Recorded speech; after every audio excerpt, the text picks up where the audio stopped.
My name is Sam Bagney. I'm the author of Malignant Self-Love, Narcissism Revisited.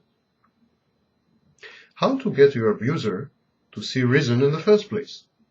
How to obtain for him the help he needs without involving law enforcement agencies, the authorities, or the courts. Any attempt to broach the subject of the abuser's mental health problems frequently ends in fights or worse.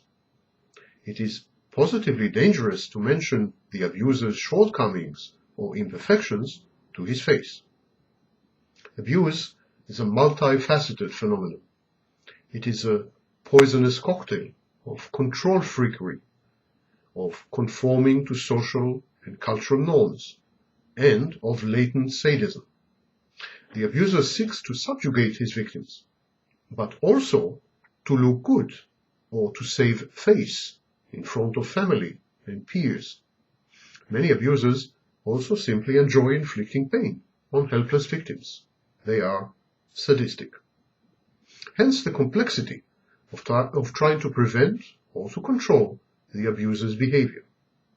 His family, friends, peers, co-workers, neighbors, usually levels of social control and behavior modification, condone his misbehavior. The abuser seeks to conform to norms and standards prevalent in his milieu, even if only implicitly. The abuser regards himself as actually normal, definitely not in need of therapeutic intervention.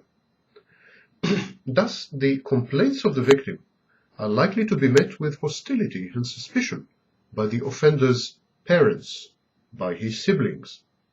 Instead of reining in the abusive conduct, they are likely to pathologize the victim. They're likely to say she's a nutcase, or to label her she's a whore or a bitch. Nor is the victim of abuse likely to fare better in the hands of the police, law enforcement agencies, the courts, counselors, therapists, guardians ad litem.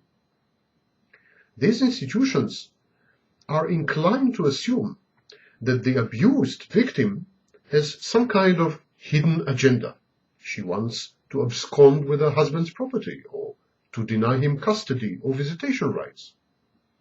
She is the guilty party. Abuse remains, therefore, the private preserve of the predator and his prey. It is up to them to write their own rules and to implement them in their relationship. No outside intervention is forthcoming. And if it is forthcoming, it is ineffective. Indeed, the delineation of boundaries and reaching an agreement on coexistence are the first important steps towards minimizing abuse in your relationships. Every agreement you make with your abuser must include a provision obliging him to seek professional help for his mental health problems. So, what should such a contract look like? Personal boundaries are not negotiable. Neither can they be determined from the outside. Your abusive bully should have no say in setting boundaries or in upholding them. Only you decide when they have been breached, what constitutes a transgression, what is excusable, and what cannot be pardoned. The abuser is constantly on the lookout for a weakening of your resolve. He is repeatedly testing your mettle and resilience. He pounces on any and every vulnerability, uncertainty, hesitation, or susceptibility. Don't give him these chances. Be decisive and know yourself. What do you really feel? What are your wishes and desires in the short and long term? What price are you willing to pay? And what sacrifices are you ready to make in order to be you? What behaviors will you accept, and where does your red line run? Where do you draw the line in the sand? You must learn to verbalize your emotions, needs, preferences, and choices without aggression, but with assertiveness and clear determination. Some abusers, narcissists for instance, are detached from reality.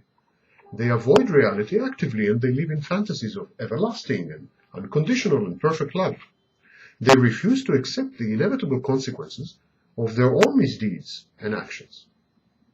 It is up to you to correct these cognitive and emotional deficits. You may encounter opposition, even violence in extreme cases, but in the long run, facing reality pays. Play it fair.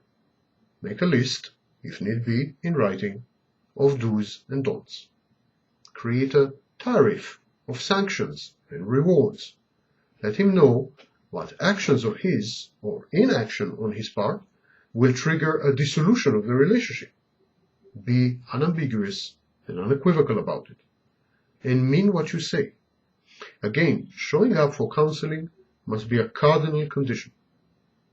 Yet even these simple, non-threatening initial steps are likely to provoke your abusive partner.